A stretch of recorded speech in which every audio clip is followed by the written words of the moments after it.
you're getting ready to fight a flood, you need to know and understand the dangerous environment you will likely find yourself in, and most importantly, how to protect yourself and others around you. Sandbagging is extremely hard work and requires a lot of physical exertion, heavy lifting, and enormous cooperation. No matter what the conditions are, sandbagging can be a very difficult activity. Do not let the motivated volunteers and the excitement of sandbagging lead you to dangerous behavior. First and foremost, consider your safety. We can replace or rebuild most buildings, but not someone's health or life. If you have a medical condition that could be complicated by extreme exertion or hard work, you should not get directly involved in the filling, handling, or laying of sandbags. You can always check with the site leader to see if there are other jobs where you can make a contribution to the effort. Regardless of where the operation is located, someone needs to be in charge. Whether you come by yourself or with a group, always check in with the person in charge of your area.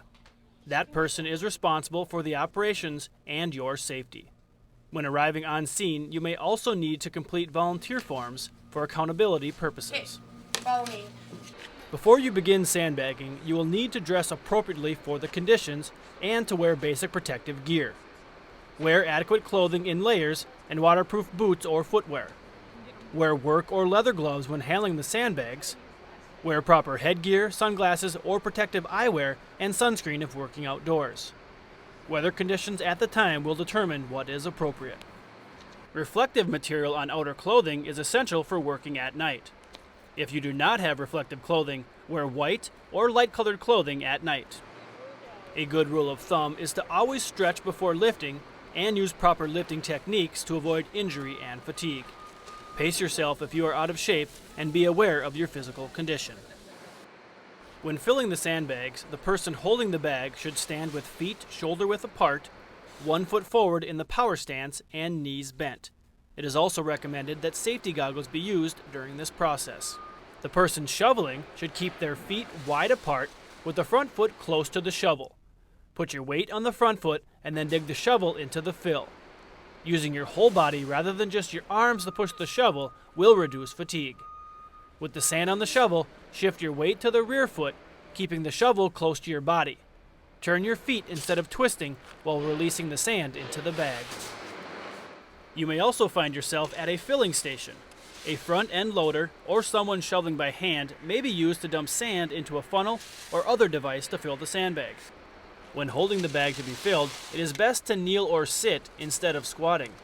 If you kneel, place one knee slightly forward so that you can balance yourself as you fill and hand off the bag.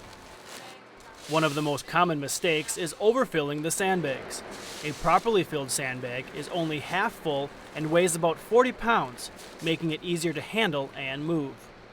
A good thing to do for yourself is to rotate jobs every so often.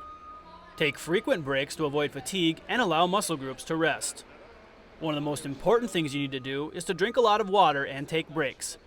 Avoid drinking large amounts of soda and coffee with caffeine so you don't become dehydrated.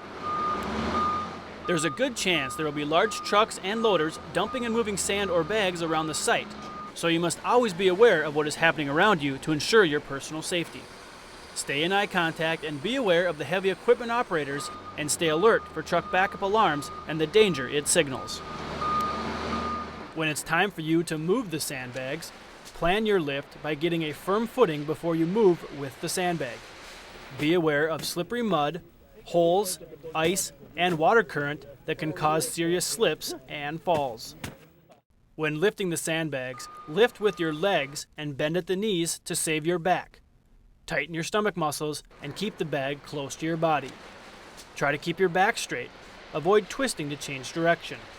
Instead, shift your foot direction and then turn the whole body. Remember, toes before the nose. When in a sandbag line, grip one hand around the neck of the bag and place the other hand under the bag. Gently hand the bag to the next person. Don't throw or toss the bags. Pass the bag so as not to cause injury to others around you. It is also recommended that if possible, alternate facing each other in line versus standing side by side and keep group lines short and close together. This will permit passing the bags without straining and stretching. Be aware that sand and soil contain bacteria. Floodwater is also dirty and potentially contaminated water. So always avoid contact with your eyes and mouth, and if possible, wash your hands or use a hand sanitizer before you eat or drink anything. Always be very careful on the front lines of the flood fight, as the soil near the water may be very soft and give way under your weight. In addition, avoid walking or driving into flooded areas, as the force of the water and other unknowns can prove to be very hazardous. Finally, always be prepared for an emergency evacuation to higher ground. Rapidly rising water or a breach in a levee may create dangerous situations. Now you are ready to help out in the flood fight. We hope you'll remember the basics. Safety is always the #1 priority. Protect yourself with the proper gear. Don't overexert yourself. Be sure to drink lots of water regardless of the temperature. Lift with your legs, not your back. And don't throw bags back and forth. This can hurt other people. That's it for our sandbagging safety tips. Remember, work safely for yourself and others.